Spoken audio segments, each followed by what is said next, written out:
Donc, je vous invite à vous lever pour la lecture de la parole dans Marc 9.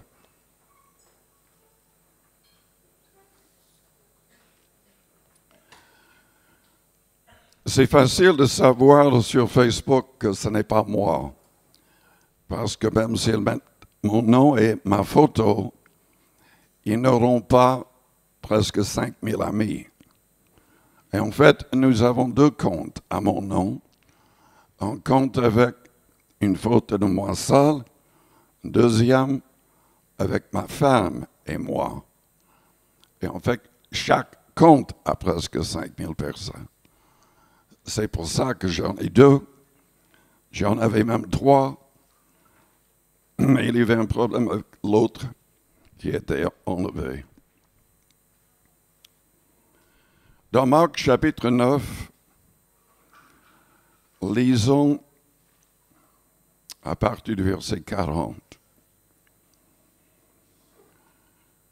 Qui n'est pas contre nous et pour nous. Quiconque vous donnera à boire un verre d'eau en mon nom, parce que vous appartenez à Christ, je vous le dis en vérité, il ne perdra point sa récompense. Mais si quelqu'un scandalisait un de ces petits qui croient,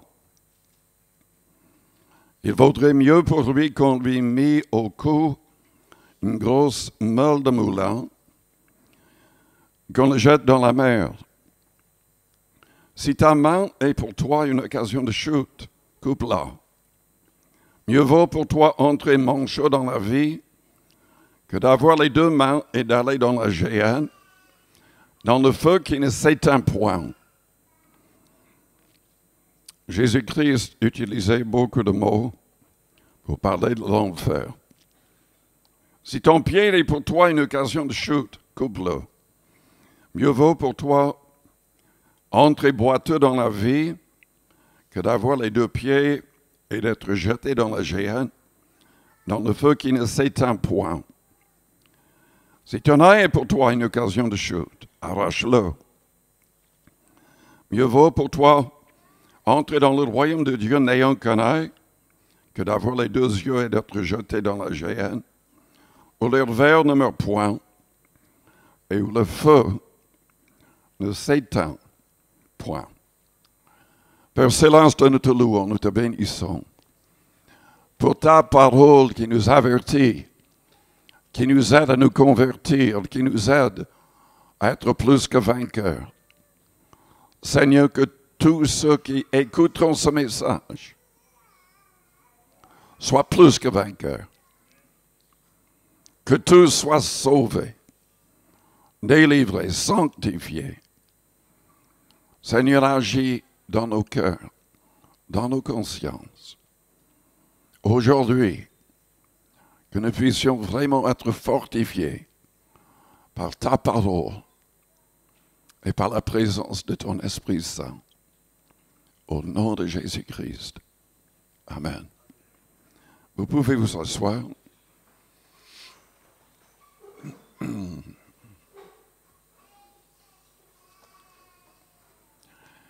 Voici le titre de mon message.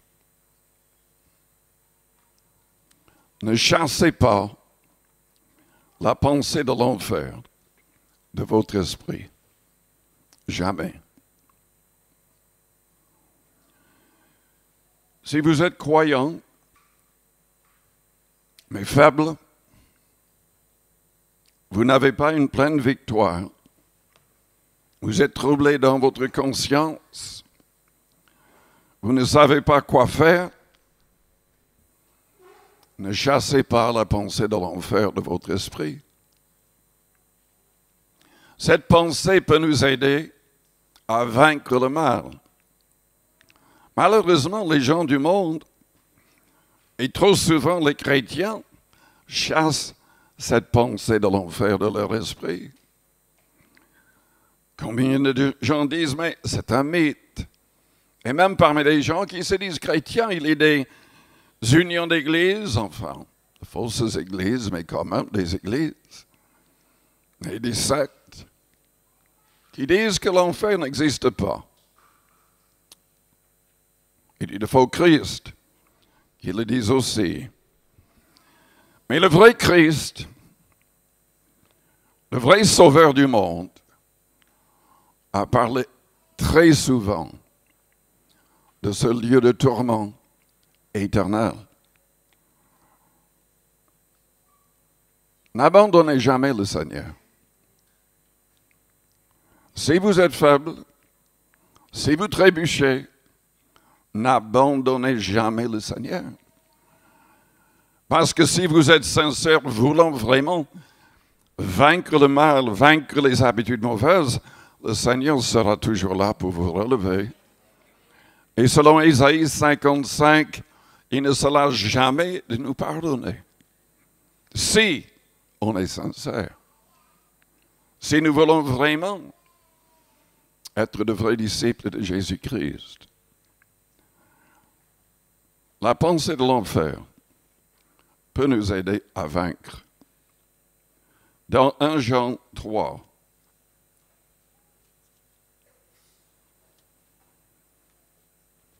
c'est important de savoir que nous devons vaincre. Il y a énormément de gens qui ne comprennent pas cela. Il y a beaucoup trop d'églises, entre guillemets, qui ne parlent que du fait de confesser ses fautes. Mais si on recommence continuellement tout au long de la vie, si on pratique donc le péché, il n'y aura pas de pardon. Il n'y aura pas la moindre miséricorde au jour du jugement. Jésus-Christ n'est pas mort, il n'a pas souffert simplement pour pardonner. Il est venu, selon Jean, pour délivrer du pouvoir du péché. Dans 1 Jean 3, nous lisons que même si nous sommes déjà croyants, nous devrions toujours avoir l'idée de nous purifier davantage. Voyez quel amour le Père nous a témoigné pour que nous soyons appelés enfants de Dieu. Et nous le sommes.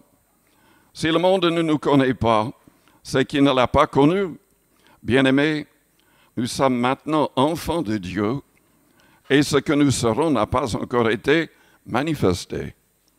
Mais nous savons que lorsque cela sera manifesté, nous serons semblables à lui, à Christ. Parce que nous le verrons tel qu'il est. Quiconque a cette espérance en lui se purifie, comme lui-même est pur. Jésus-Christ est notre modèle en toutes choses. Le Père Céleste désire que nous soyons tous façonnés à son image. Lui qui était sans péché. Quiconque pêche transgresse la loi, et le péché est la transgression de la loi. Or, vous le savez, Jésus est apparu pour ôter les péchés. Et il n'y a point en lui de péché. Quiconque demeure en lui ne pêche point. Quiconque pêche ne l'a pas vu et ne l'a pas connu. Petits enfants, que personne ne vous séduise, celui qui pratique la justice est juste, comme lui-même est juste. Celui qui pêche est du diable, car le diable pêche dès le commencement. Le Fils de Dieu apparut afin de détruire les œuvres du diable.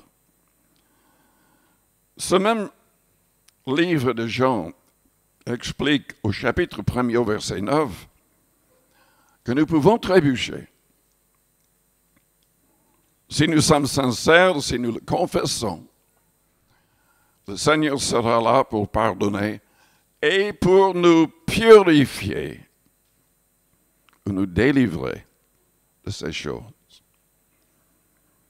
Il y a malheureusement trop de gens qui ont l'idée, et c'est surtout une idée rampante dans l'Église catholique, il suffit de confesser. Si on recommence, ce n'est pas grave. Mais c'est grave. il faut permettre que le Seigneur nous délivre de tout péché. C'est Proverbe chapitre 28 au verset 13 qui le souligne. Si nous cachons nos transgressions, nous ne prospérons pas. Et si nous les confessons, si nous les avouons, et nous les délaissons, nous recevrons la miséricorde de Dieu. Ce n'est pas assez de confesser. Nous devons permettre que le Seigneur nous délivre. Et il a dit lui-même dans Jean 8 au verset 30 que pour être délivrés, nous devons persévérer dans sa parole. Et Jean le dit aussi, pour vaincre le péché, nous devons demeurer en Christ. Jésus l'a dit dans Jean 15. Et il a dit aussi que sa parole doit demeurer en nous. Si vous n'avez pas une pleine victoire, si vous avez vraiment du mal avec le péché, ne chassez pas la pensée de l'enfer de votre esprit. Ne pensez pas que Dieu va vous abandonner. Il veut nous aider à marcher droitement.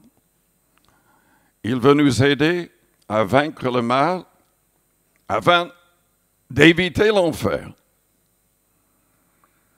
Dieu n'a pas créé ce lieu de tourment pour les hommes à l'origine.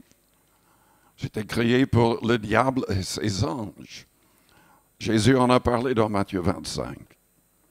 Mais malheureusement, parce que les hommes sont entrés dans un état de rébellion contre Dieu, c'est ouvert aussi pour les hommes. Nous devons vaincre le péché afin d'être sauvés. Si vous êtes un chrétien et vous avez l'impression que tout va bien, parfaitement bien, vous êtes fort, il n'y a aucun problème. Personne ne peut vous tenter, rien ne peut vous tenter, rien ne peut vous faire tomber. Ne chassez pas la pensée de l'enfer de votre esprit. La Bible nous dit dans 1 Corinthiens 10, au verset 13, que celui qui croit être debout prenne garde de tomber. Toute la nation d'Israël est tombée dans le désert. Ils se sont livrés à l'immoralité. Murmurant même contre Dieu. Ils ne se sont pas gardés. Et toute une génération est morte dans le désert, sans entrer dans la terre promise, selon les promesses de Dieu. Uniquement ceux qui gardaient la foi et une bonne conscience ont été sauvés. L'apôtre Paul nous dit dans Timothée chapitre 1er au verset 18, enfin, c'était Paul qui parlait à notre prédicateur. Timothée était prédicateur. Il avait de très grandes responsabilités.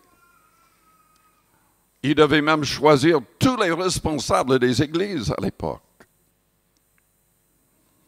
Il lui a dit, garde la foi et une bonne conscience. Et il mentionne deux hommes qui étaient apparemment aussi peut-être des prédicateurs, qui ont perdu la foi, qui n'ont pas gardé une bonne conscience et qui ont fait naufrage par rapport à la foi. Ces deux personnes sont même devenues des blasphémateurs. Et Paul était tellement irrité, il les a livrés dans la prière au diable pour qu'ils apprennent à ne pas blasphémer. Nous devons veiller sur nous-mêmes. Dans Jude juste avant l'Apocalypse. Au verset 20, nous lisons « Pour vous, bien-aimés, édifiez-vous vous-même sur votre très sainte foi, priant par le Saint-Esprit. Maintenez-vous ainsi dans l'amour de Dieu, en attendant la miséricorde de notre Seigneur Jésus-Christ pour la vie éternelle. »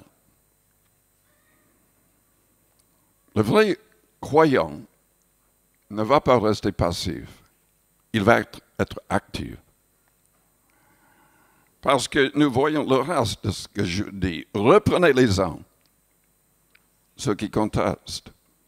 Sauvez-en d'autres en les arrachant du feu. Et pour d'autres encore, ayez une pitié mêlée de crainte, haïssant jusqu'à la tunique, souillée par la chair. Ce que je dis indique que les vrais croyants se laissent remplir du Saint-Esprit. Ils se maintiennent en priant par l'Esprit Saint. Pour moi, prier en esprit, et pour Paul dans Corinthiens 14 et au verset 14, prier en esprit, c'est prier en d'autres langues. C'est pour notre recueillement personnel. Ce n'est pas pour l'Église. Nous ne devrions pas prier à haute voix dans l'Église en d'autres langues. Paul ne le faisait pas. Jamais. Sauf quand Dieu avait un message pour l'Église, et dans ce contexte, il donnait l'interprétation pour que tous en soient édifiés. Dans notre recueillement personnel, nous pouvons devenir très très forts si nous prions par l'Esprit en langue, si nous adorons Dieu en langue par le Saint-Esprit. Paul a dit, celui qui parle en langue s'édifie lui-même. Il devient fort. Il devient comme le Christ. Quand on a du mal à pardonner, à accepter certaines situations, si on commence à louer Dieu, surtout par l'Esprit, tout change. On arrive à pardonner.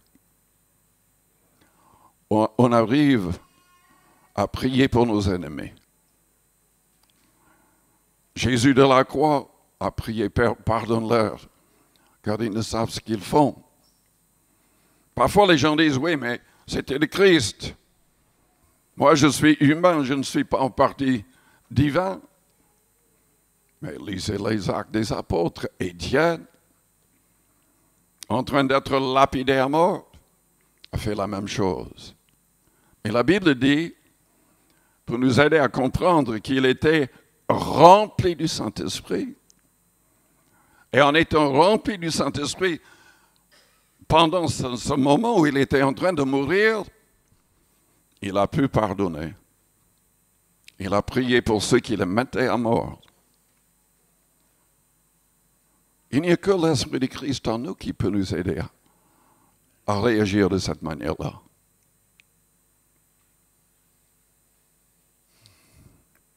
Jude souligne le fait que nous devons travailler pour le salut des âmes. Pour quelle raison est-ce que nous recevons le Saint-Esprit et le parler en langue?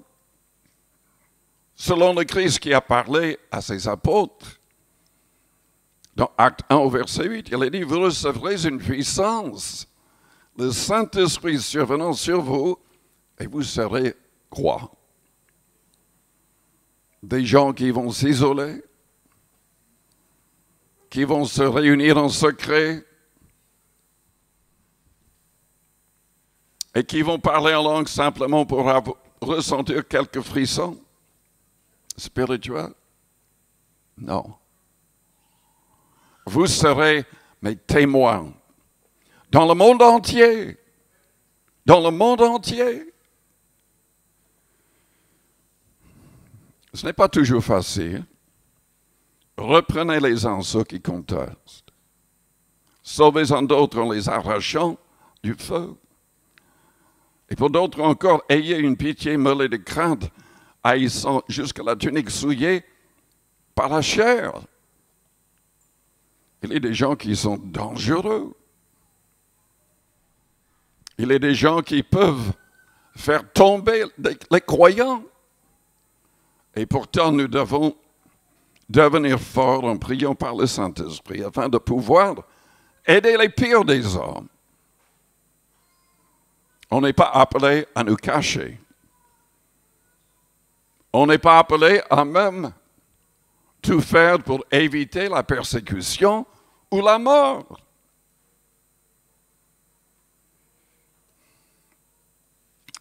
Le Saint-Esprit désire nous guider et nous fortifier. Jude continue en disant, « Or à celui qui peut vous préserver de toute chute et vous faire paraître devant sa gloire irrépréhensible et dans l'allégresse, à Dieu seul notre Sauveur par Jésus-Christ notre Seigneur, soit gloire, majesté, force et puissance, dès avant tous les temps et maintenant et dans tous les siècles. Amen. » Mais la pensée de l'enfer peut nous aider à témoigner. La pensée de l'enfer, de la réalité de l'enfer peut nous aider à tout supporter.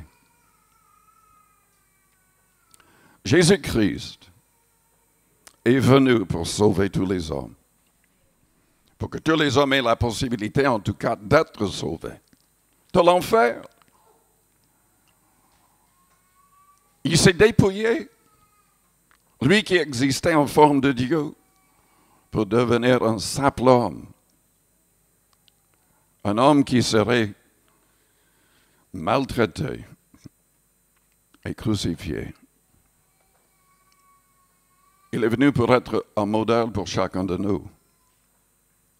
Il avait constamment la pensée de l'enfer dans son esprit. Et il en a parlé tellement souvent dans les évangiles. C'est ce qui l'a aidé à supporter les souffrances de la croix. Et aussi, il voyait plus loin. La Bible dit dans Hébreux 12 que, à cause de la joie qui lui était réservée, il a supporté les souffrances de la croix.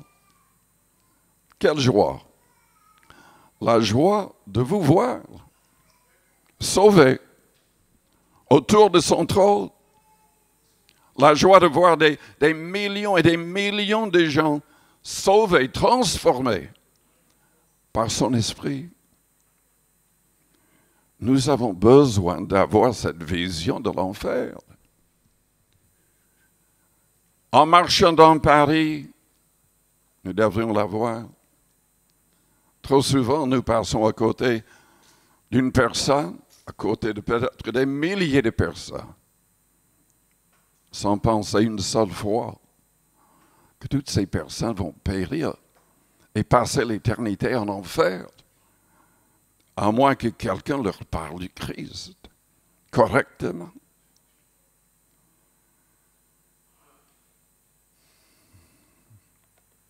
Nous devrions travailler pleinement pour les âmes. Et la pensée de l'enfer peut nous aider.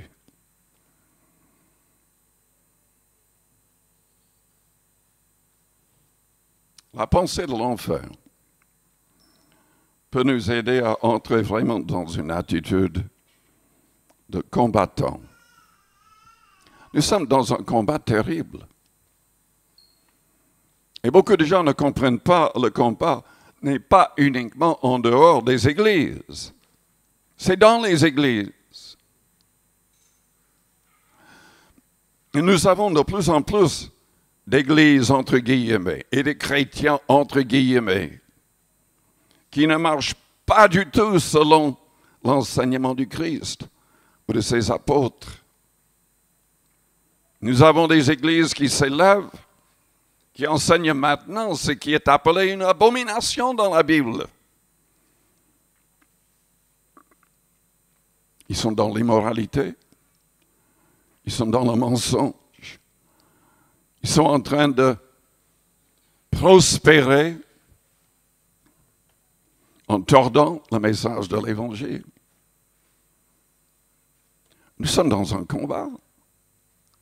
Toutes ces personnes-là qui sont utilisées par le diable traînent loin du Seigneur des foules de personnes qui parlent pourtant de Jésus-Christ. L'enfer est réel. Mais l'enfer sera le sort de beaucoup de gens qui se disent chrétiens. Parce qu'ils ne marchent pas selon le message, le vrai message de l'Évangile. Pierre l'a dit, comme Paul l'a dit, je l'ai déjà mentionné, nous devons garder la foi et une bonne conscience. Il y a des gens qui passent par les eaux du baptême. Il y a des gens qui viennent chez nous, qui veulent être baptisés immédiatement parce qu'ils ont entendu un faux prophète, un faux enseignant sur YouTube ou ailleurs, disant qu'il fallait être baptisé immédiatement. Et si on ne les baptise pas immédiatement, ils repartent. Ce n'est pas le baptême qui sauve. Le baptême est important, fait partie de ce que le Seigneur veut, mais ce n'est pas du tout le baptême qui sauve. Mais pas du tout. C'est l'engagement du baptême qui sauve. Et les gens ne comprennent même pas ce que ça veut dire.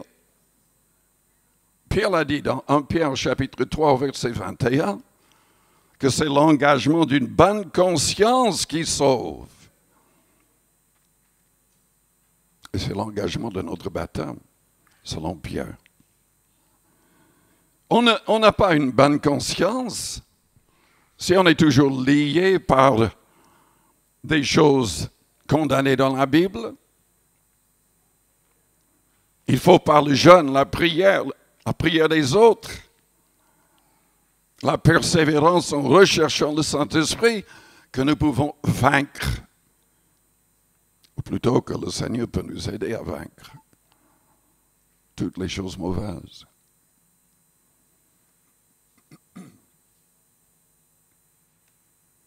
Il faut avoir la pensée de l'enfer. Il ne faut pas chasser cette pensée de notre cœur. Jésus-Christ, en Marc 9, parlait de manière presque fanatique.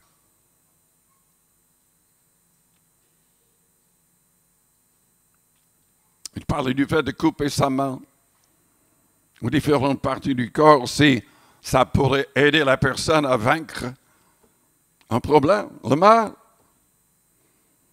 Évidemment, c'était une image, il ne parlait pas de manière littérale. Mais il voulait souligner le fait qu'il faut faire le maximum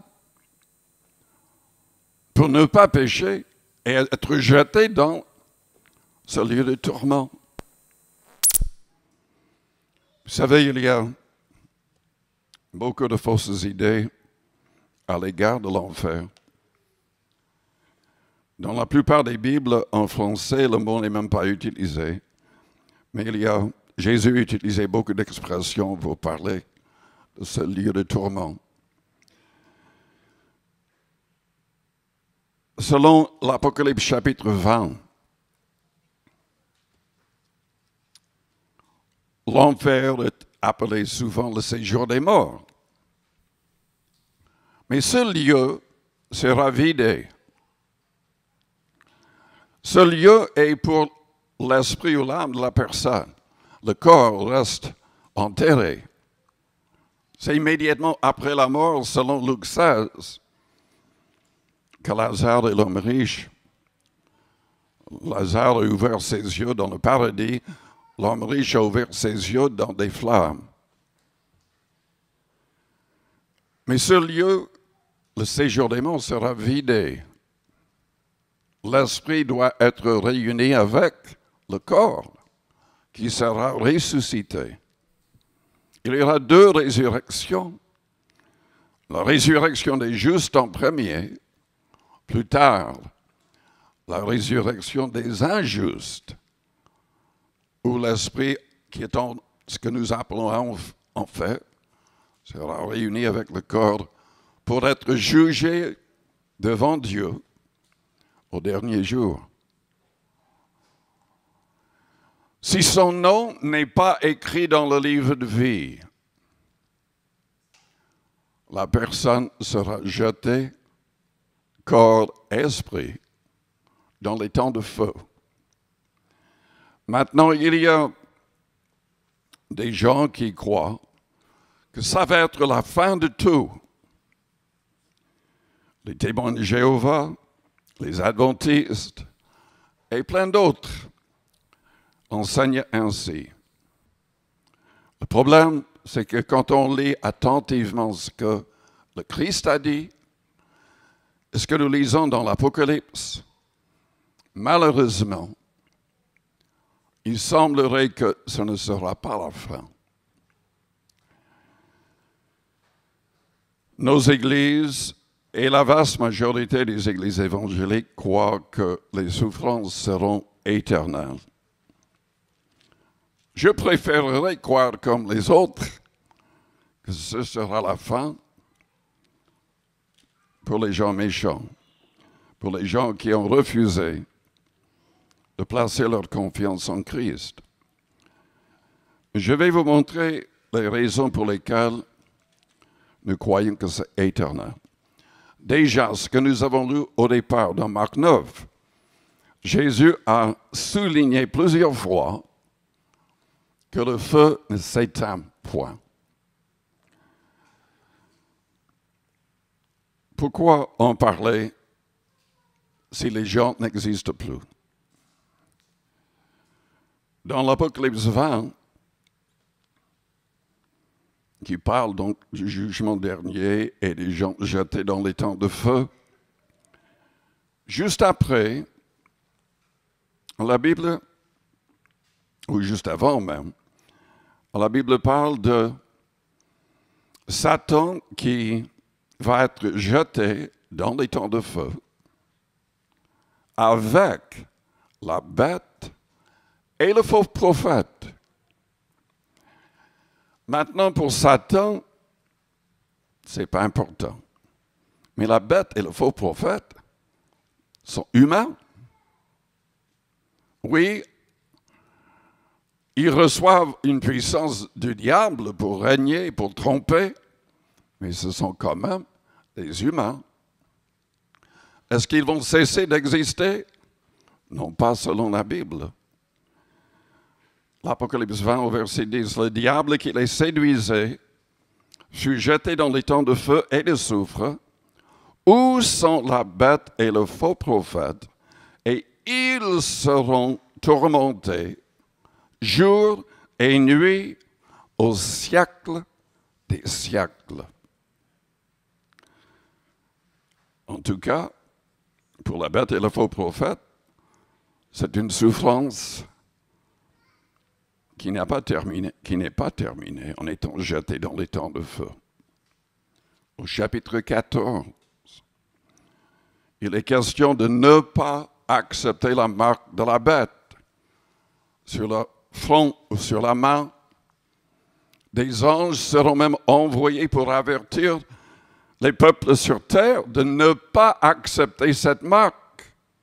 Si vous l'acceptez, vous ne pourrez plus jamais être pardonné. Vos prières ne seront pas exaucées. Dieu ne va pas écouter. Vous scellez votre sort éternel en acceptant cette marque. Et donc, la Bible parle de ceux qui accepteront la marque. Au verset 11, la fumée de leur tourment monte au siècle des siècles, et ils n'ont de repos ni jour ni nuit. Ceux qui adorent la bête et son image, et quiconque reçoit la marque de son nom. Malheureusement, nous nous approchons vers la fin des temps. Je lis de plus en plus souvent des articles disant que bientôt, il n'y aura plus de, qu'est-ce qu'on dit, cash, espèces, ça va disparaître. Il n'y aura que les cartes de crédit. Et il y a déjà des sociétés, des usines où les gens acceptent déjà une puce dans la main. Et l'idée aussi, c'est de tout mettre dans cette puce concernant votre crédit, les choses pour la banque, etc., etc. Vous n'aurez qu'à faire passer votre main. Et pour la sécurité sociale, tout.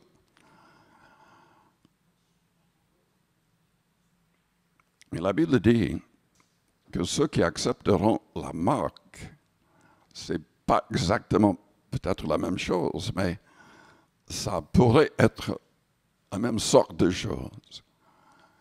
Que plus personne ne pourra acheter ou vendre quoi que ce soit sans avoir la marque.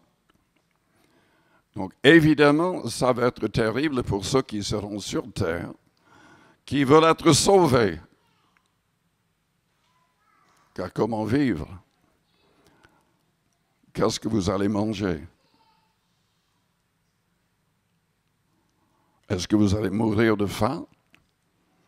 Mieux mourir de faim que de perdre son âme.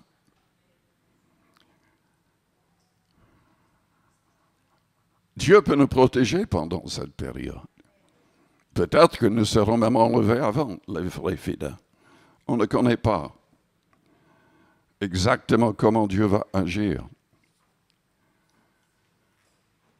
Mais il faut absolument avoir la pensée de l'éternité, la pensée de l'enfer à son esprit. Il ne faut pas chasser cette pensée. Je vous invite à fermer vos yeux,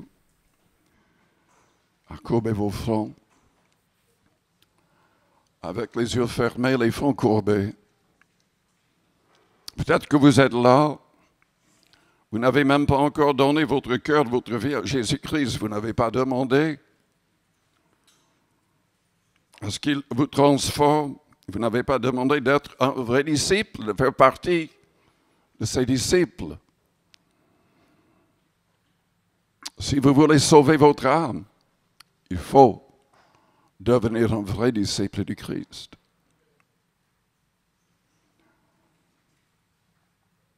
Il faut haïr le péché, vaincre le péché, s'éloigner du péché, condamner le péché. Si vous n'avez pas l'assurance de votre salut et vous avez besoin de prière ce matin, je voudrais prier pour vous pendant que les yeux restent fermés, les fronts courbés. Faites-moi signe. En élevant votre main juste pour un instant, je la verrai, je prierai pour vous. Merci. Merci, oui. Merci. Est-ce qu'il y a d'autres personnes? Merci, oui. Merci. Je vous invite à répéter une prière après moi, que toute l'Église répète la prière pour les aider. Pensez très fort à Dieu, à Jésus-Christ. Priez avec votre cœur. Père Céleste, j'ai besoin de toi. Pardonne-moi. Purifie-moi de tout péché. Je désire être un vrai disciple de Jésus-Christ. Je proclame ma foi en Christ. Il était sans péché, mais il est mort pour mes péchés. Et Père, tu l'as ressuscité le troisième jour, acceptant son sacrifice pour moi. Tu l'as fait monter en gloire pour que le Saint-Esprit nous soit envoyé. Éloigne de moi tout esprit mauvais et impur. Coupe tout lien avec le diable. Que ton Esprit Saint vienne en moi. Que je puisse être rendu sensible à ta voix. Conduit par ton Esprit Saint. Merci de m'aider à mettre tous tes commandements en pratique. Change mon cœur pour que j'aie une haine pour le mal et un amour pour la justice et la sainteté. Transforme-moi entièrement. Remplis-moi de l'amour du Christ, de la pureté du Christ, de la puissance du Christ. Maintenant, priez à votre manière. Priez à votre manière. La Bible dit, si nous confessons nos péchés, il est fidèle et juste pour nous les pardonner, pour nous purifier de toute iniquité. Donc demandez qu'il vous pardonne et qu'il vous purifie, qu'il vous délivre de toute iniquité. Que tout esprit mauvais soit chassé. Agis, Père, au nom de Jésus. Alléluia. Alléluia. Alléluia, Jésus.